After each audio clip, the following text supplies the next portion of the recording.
Back to review buku. Ini adalah buku terbaru untuk terbitan 2026. I have also for the darjah 4 hingga darjah 6. Form 1 to Form 5. Okay. Buku ini, kalau you tengok galus, dia adalah latihan topical. What is the meaning of topical? Is, dia mengikut topik. Jom kita tengok. Ini front page. Kalau you tengok dekat dalam, dia ada secara topik. Kalau you tengok ada 13 chapter for Form 1. Untuk bab 1, kita ada nombor nisbah. So, you look at that.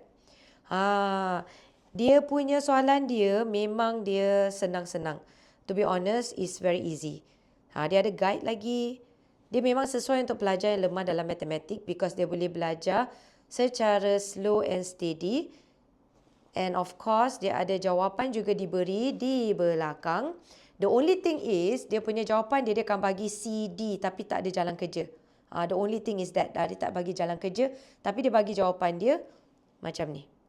Okay, memang ada jawapan. Cuma tak ada jalan kerja.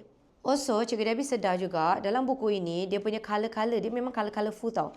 Untuk yang Form 5 pun sama. Tengok dekat dalam tu ada color-color. Okay, ada color-color. Memang sesuai sangat untuk latihan untuk pelajar yang lemah dalam matematik because it is chapter by chapter dan soalan dia daripada senang, senang dan medium lepas tu susah sikit. Itu je.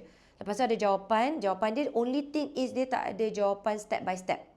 Dia ada jawapan lengkap which dia bagi jawapan yang terakhir. Okey. Dan dengan saya juga ada buku untuk tahun 4 dengan tahun 5 dan 6.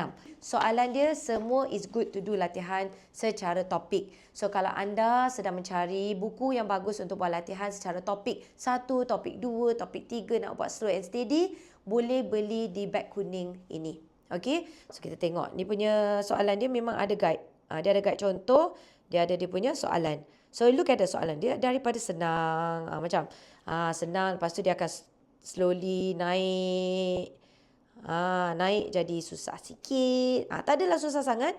That's why dia sangat bagus untuk pelajar yang lemah matematik untuk latihan kendiri. Jawapan dia ada kat tengah yang ni. Okay, yang ni ada kat tengah dan jawapan dia bentuk macam ni. Okay, kalau nak beli boleh tekan beg kuning je sebab sangat senang untuk beli sekarang.